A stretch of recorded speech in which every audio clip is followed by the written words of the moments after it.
May mga Ano pa bang pakiramdam nyo? ayos naman.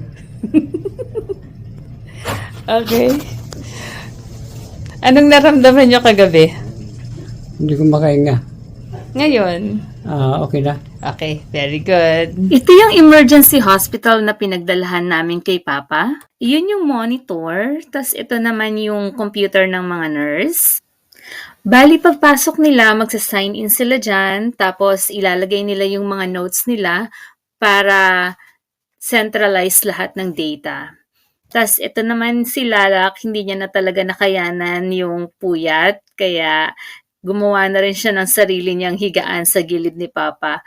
Although hindi dapat talaga matulog kasi emergency to, so medyo maliit yung room dito. Ito naman ang view kapag nakaharap ka sa pinto ng emergency room. Tapos, ayan yung nurse nung chine-check niya yung vital signs ni Papa para siguraduhin na ready na kaming umalis. Okay, sige, upo na kayo Papa sa wheelchair.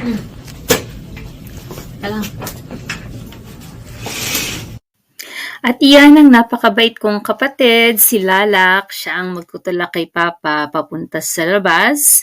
At ako naman yung kukuha ng kotse dahil ako yung driver.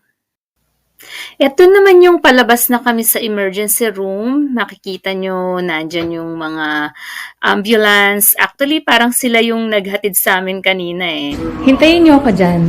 Pag tumawag ako, tsaka malamig kasi. Ito yung pinaka-reception area ng emergency hospital. Maliit lang na hospital to, so ang pangalan niya ay Hoag.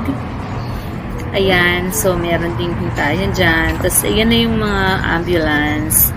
Tapos iyon yung valet. Ayun yung kotse. Lagi tatawagan ko na lang sila pag ready na ako kasi medyo malamig sa labas. Winter ngayon dito. Tinawagan ko na sila kaya ayan, palabas na sila. Winter ngayon dito kaya medyo malamig sa labas. Tapos itong valet, actually meron dyang painitan, yung para siyang umbrella na mainit. At this point, mga 6:30 na ito ng umaga, alas 12:30 kami ng madaling araw sumugod kanina. Bale, tumawag kami ng 911. Tapos, ilang minuto lang, dumating na rin yung ambulance. So, sakay siya ng ambulance at ako din. Ito yung conversation namin sa sasakyan. Ano ba yung Carvedilol lang may kasalanan na yan. Kasalanan, ay bakit ba?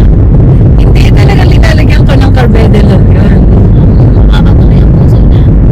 Kaiinom talaga ng Coke ang dahilan ng pagka-emergency ni Papa kasi meron na siyang heart failure. Purito kong daanan sa may sa amin, although sa ngayon parang hindi siya masyadong maliwanag, pero ang gusto ko dito parang kabilaan yung mga halaman niya, tas yung mga halaman nag-iiba-iba yung kulay. Ganyan, naku, mas foggy pa dyan kanina nung uwi ko.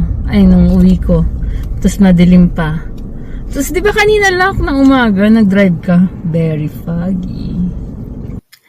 Very foggy ngayon dito. Katulad niyan, talagang halos hindi na makita yung dinadaanan.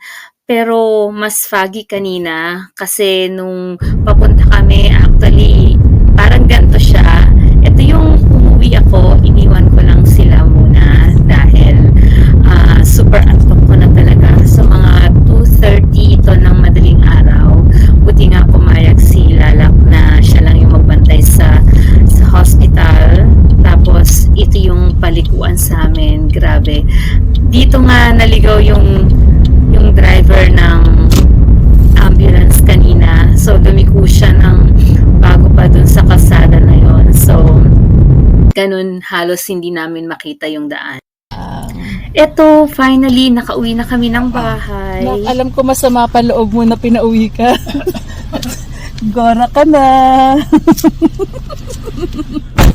Ay, nasa ilalim pa. Ayan yung alagang pusa ni Lalak. Ang tawag namin sa kanya ay si Muning.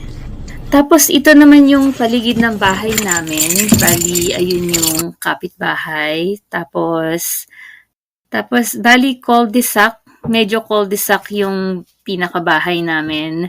Kaya, paikot siya, yung mga kapitbahay paikot. Tas ayan yung harapan ng bahay, ayan yung isa naming kotse, ayan yung garage na may umuupa rin. Tas yan yung mga halaman nila, mama. At yung Belen na gawa ni Ate Eliza.